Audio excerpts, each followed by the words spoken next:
में जब यूरिया और क्रिएटिनिन बढ़ जाता है, हीमोग्लोबिन और कैल्शियम कम हो जाता है, तो ये क्रॉनिक किडनी फेलियर में या एक्यूट रेनल फेलियर में होता है, जिनमें दोनों किडनी फेल होना शुरू हो जाते हैं। जब यूरिया 100 से ज़्यादा बढ़ जाता है और क्रिएटिनिन लेवल 5 mg से भी बढ़ जाता है खून के अंदर, तो मोस्टली जो डॉक्टर्स होते हैं वो डायलिसिस करने के लिए या ट्रांसप्लांटेशन करने के लिए बता देते हैं। तो ऐसे ही हमारे पास एक पेशेंट आए थे।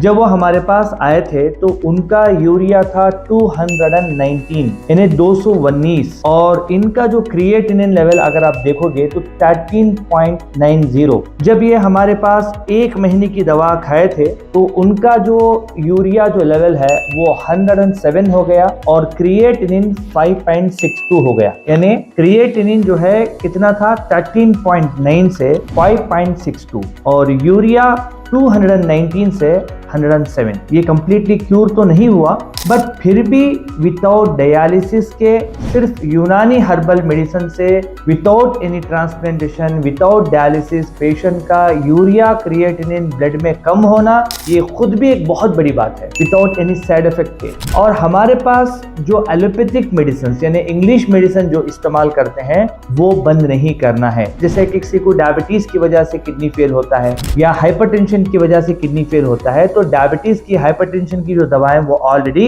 इस्तेमाल करते होंगे, वो भी हमारी मेडिसिन के साथ कंटिन्यू करना है। इसके साथ में कुछ और भी मेडिसिन वो देंगे, जैसा कैल्शियम के लिए कभी यूरिन आने के लिए जो है लैसिक्स दे दिया, कभी हीमोग्लोबिन के लिए इंजेक्शन दे दिया। तो ये सारे मेडिसिन भी आप हमारे यूनानी मेडिसिन के साथ, हर्बल मेडिसिन के साथ ले सकते हैं। इसमें कोई साइड इफेक्ट नहीं होता। बहुत सारे लोग कहते हैं कि डॉक्टर साहब डॉक्टर्स ने डायलिसिस के लिए बोल दिया है। ये खुद भी पेशेंट ऐसे ही हैं जिनको डॉक्टर ने डायलिसिस के लिए बोल दिया।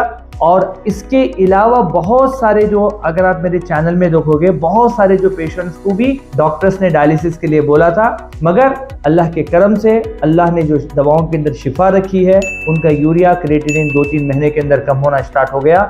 और वही डॉक्टर जो डायलिसिस के लिए बोला था उन्होंने जो है कैंसिल कर दिया डायलिसिस के लिए। बहुत सारे ऐसे केसेस हैं, मगर पेशेंट टू पेशेंट वैरी होता है।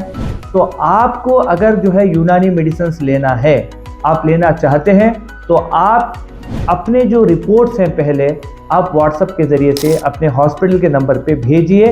पहले हमारे जो असिस्टेंट डॉक्टर्स हैं वो एक मरतबा पूरा आपको जो है रिपोर्ट दे के आपको डाइट क्या खाना है, क्या नहीं खाना है, क्या परहेज़ करना है, दवा के बारे में बता देंगे, हर चीज़ समझा देंगे। अगर आप बेंगलुरु में हैं तो आप हमारे पास एवरी सैटरडे बेंगलुरु में आके मुलाकात कर सकते हैं इंशाल्लाह, या बाकी टाइम मैं तमिलनाडु की जो मेन हॉस्पिटल है डॉक्टर यासा यूनानी हर्बल हॉस्पिटल, वहाँ पर बैठता हूँ, वहाँ पर मिल सकते हैं।